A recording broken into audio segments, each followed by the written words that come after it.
Hey there guys, and welcome back. On this week's show, we're going to be assembling the Mast-R-Lift Excel II router table.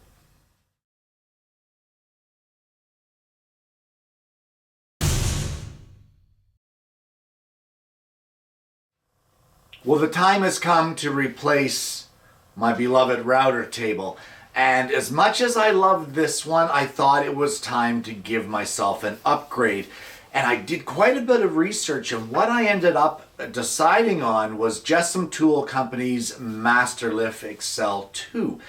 Now, I'm going to be going through the assembly of this today simply because I haven't really found that many videos on the assembly of it online, and I thought if I'm looking for it, maybe somebody else is. So enough talking, let's get to the first part of the assembly, which is going to be the metal stand. Well, I don't want to spend too much time on the assembly of the stand because it's pretty generic. So we'll run through just a quick overview of what you need to do. And you want to start off with the legs. Now the legs in this stand, I'm pleased to see that they're not just an angle iron. They're actually square tubular steel. So what you need to do is set up your legs so that your leveling feet are towards you and your threaded inserts are to the up and the outside of each one of the legs. You then want to take one of the support brackets, in this case they're 25.5 inches long. You'll take the one with the JessEm logo on it and you want to place that so that the angled bracket is at the bottom facing to the back. Once you get that done, use 4 cap screws and washers and just loosely put it together. Then the more narrow bracket for the top will then be inserted in the same way, but the angled bracket will be at the top and to the back. And for that, again, 4 cap screws, just finger tight and put that together. That is now your front leg assembly. You want to repeat that process with the back legs. Now there won't be a JessEm logo, but that's okay, it's against the wall. Once you get that done, you'll take your shorter pieces and try to get a helper. I mean, this is a bit of a finicky thing and it can be fussy and frustrating, but hold your upright pieces, and again with the wider flanges at the bottom, you want to place them in line with the holes and use your cap bolts and washers to put them in place. Same thing again with the top, and then repeat it for the opposite side.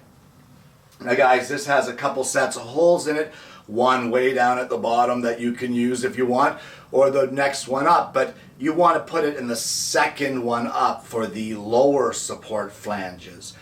Once you get all that done, just pull it in all tight together and use the Allen key that they provide for you and tighten all those cap screws, and that, my friends, is the metal stand done. Time to move on to the next step. Well, I've unboxed the tabletop and this is the bottom of it. You're going to have to raise this up because you need access underneath for hardware. So what I've done here is I've used a couple of routing mats just to pad it and protect the top surface and to keep it from slipping, and I've placed it on the stand that we just assembled. And the first thing that you want to do is you want to get your gearbox mechanism for the raising and lowering, and we're just going to sit it in place. Now they've given you a routed out section here for your gearbox to go into, so it's pretty foolproof as far as the alignment goes on that part. Now from underneath, once you've got that set in place, you're going to need 7 of these 5/16 of an inch cap screws, and we're going to screw them in or bolt them in from up underneath to align them in the pre-drilled holes to set everything in place. And obviously, once again, it's only finger tight. Now when putting the bolts in these raising and lowering cylinders, you may need to rotate them to get the bolt aligned. But the alignment should be right on the money. We shouldn't have any issues here. Just get them in there finger tight. And this one here, like I said, you're going to have to rotate it until it clicks in. There we go. And as I said, there's 7 of them. So get all 7 in there finger tight, and then we can carry on.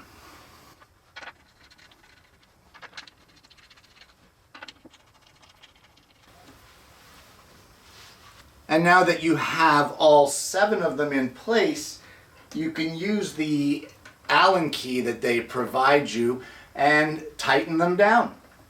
Just remember, guys, you don't want to crank on this stuff. Just snug them up till they're tight, and that should be plenty.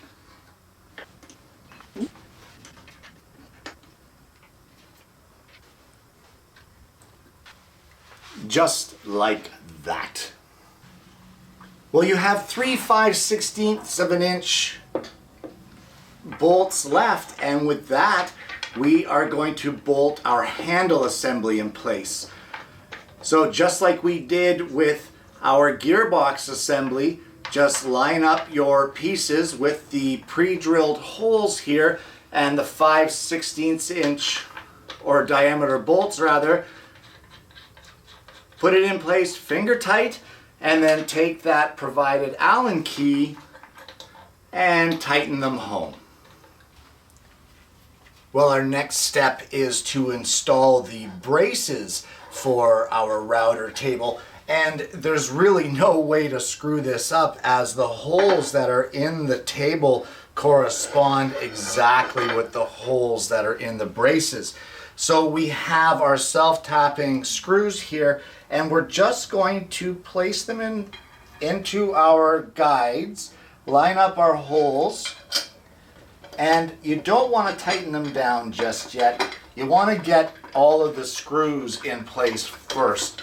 So these are torque screws, and they actually provide you with the driver for those torque screws, which is kind of nice, but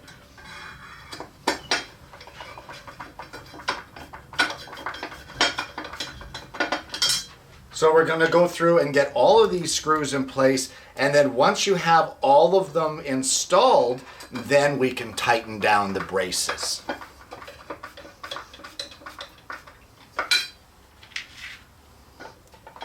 Now you may be wondering here how it is that I'm able to get these down inside like this without dropping them off the end of the Torx. Truth be told, I magnetized the screwdriver here with a rare earth magnet so that it would assist me in holding them, because I kind of figured it was going to be a nightmare getting them into these holes in the middle. So there you go, a little tip for you. You can use a rare earth magnet to magnetize the shaft of your screwdriver. And there we go, we have all of our screws in place, and we can tighten it down now and get our brace firmly attached to the bottom of our router table.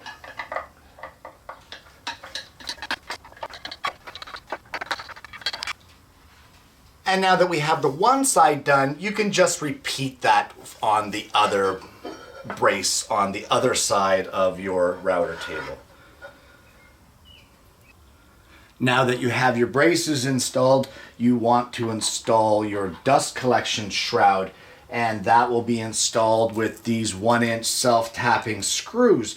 So it's no different than anything else that we've done so far. Put your 4 screws in, just finger tight to make sure that you get them all aligned properly. And once you get them aligned, just tighten them up. Now, I will caution you, this is a plastic dust collection shroud, and if you crank down on these screws, there's a theory of mine that when it comes to a battle of torque and strength, metal will always win over plastic. So if you crank these too tight, you are going to crack your shroud and you are going to damage it. So just tighten it down until it's snug and leave it at that.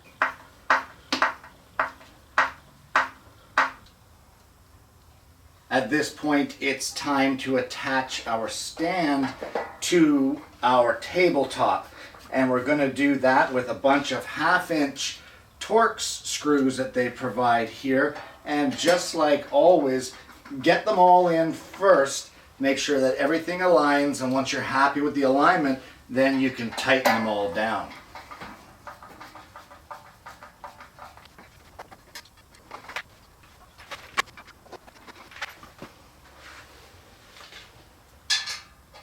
Now what I'm finding here is that some of the alignment is not quite right with the brackets that I've installed, and that's okay because there's plenty of adjustment room here side to side to get them properly screwed in place. So if you're having problems with the alignment, just loosen off your brackets here and you'll be fine with it for being able to completely put them in place and then torque them down.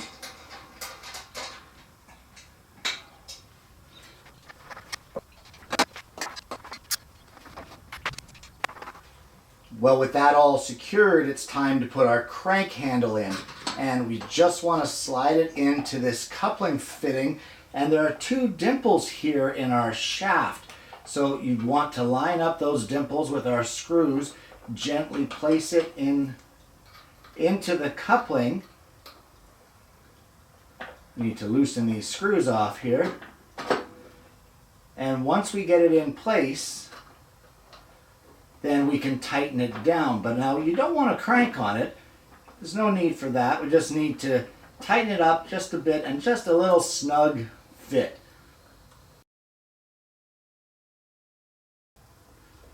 And then the same on the other side. And that is our handle installed.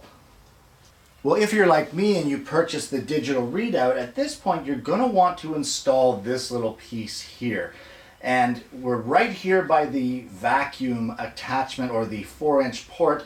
It just hooks on, it's a clamp system, and it hooks on here to your raising and lowering carriage. It's just a little hex key, and then once you get that in place, don't tighten it down just yet. You're going to want to install your sensor, and the sensor connects there through a magnet. In order to connect that sensor, you're going to want to use the cap screws that they provide for the installation. So all we're going to do is set this in place so that it is pretty much where we want it. It doesn't have to be perfect at this point. And once we get it in place, we can tighten it down and then check to see how well it aligns with that magnetic sensor. That magnet needs to connect with this platform right here. So we will tighten this down and then see how well our alignment is.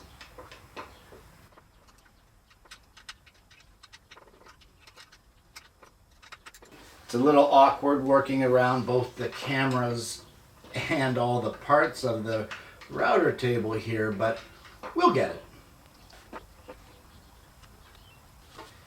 There we go, we're pretty much finger tight on the one there now. There we are. All right, so that's snug down, and we just want to lower this sensor now until it makes contact with our magnet. You want a good contact. I think that's pretty lined up there. Yeah, and there she goes, snapped right into place.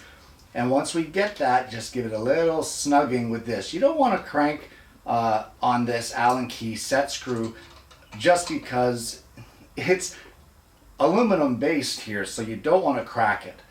So just a little snug and you're good to go. Now we can move on with the next step of the router table itself. Well, now this is the part where a lot of people get confused. And I can't tell you how to mount your router only because I don't know what router you're using. But they give you a very clear chart and explain exactly how to do it for your model. Let me see if I can just sort of explain. For me, for today, I'm going to be installing a rigid router motor in here. So I need to, according to their chart, place these bolts in position B1. Now, we will remove these bolts out of here. And these sections are numbered. And the way the numbering goes is starting here at this tip is number 1. So it's 1, 2, 3, and that one there is 4, right there on the inside here.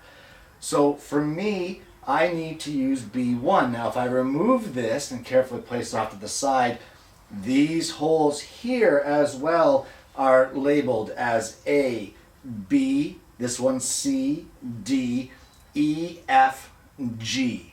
So what I need to do for my router is I need to have the holes aligned in B1. So there is B, and 1 is the very tip. So we'll just line it up with B1, just like this, and then we'll tighten it down. And once we get it tightened down, we'll do all 4 of our mounting brackets, and then we will be able to mount our router. So check their reference chart as to which holes and alignment settings are right for your motor, and then we can carry on with the next step of mounting the motor into this housing. Well, now it's time to mount our router. And we want to loosen this 1/4" hex key right here, this hex bolt, and that is going to allow the whole clamping assembly here to spread open a little to help with the insertion of the router. Now that we have it loosened and we have this assembly spread apart, we need to turn the router table over, and we're going to mount our router into the jaws. Now once you have those adjustments made and all 4 of your brackets are tightened in place, you want to insert your motor so that it's just touching the bottom half or the lower half of your router table.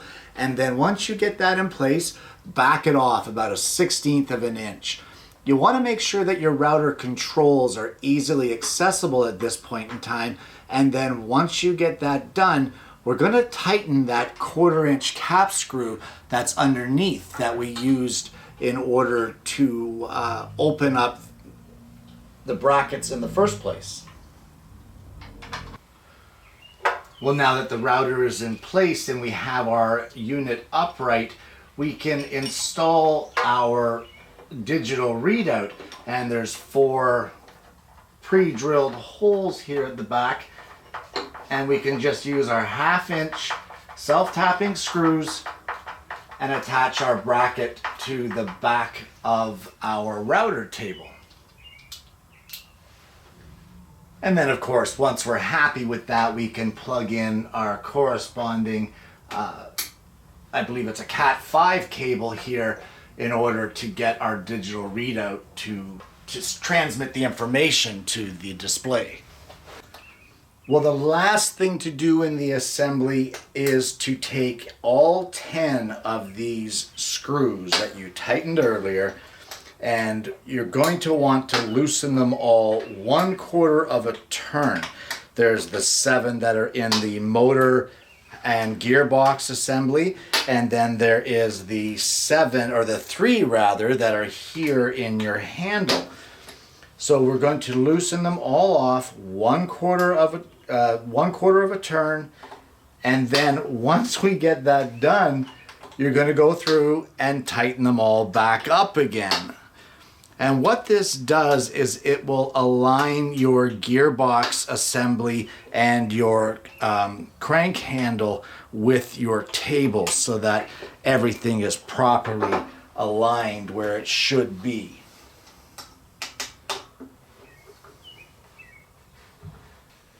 And with that, guys, that is the router table completely assembled.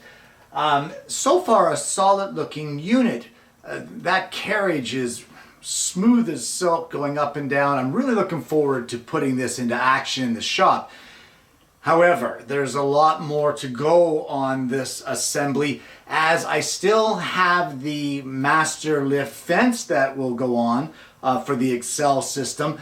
As well, there's also the mitre slide that I have purchased for this. And we are going to get into those assemblies next week. Guys, don't forget to like and subscribe. Click that bell so that you don't miss the notifications of future shows. I hope you've enjoyed today's program. I really appreciate you stopping by and spending some time with me. And I hope you're going to do it again next week when I bring you yet another Alternative Tuesdays.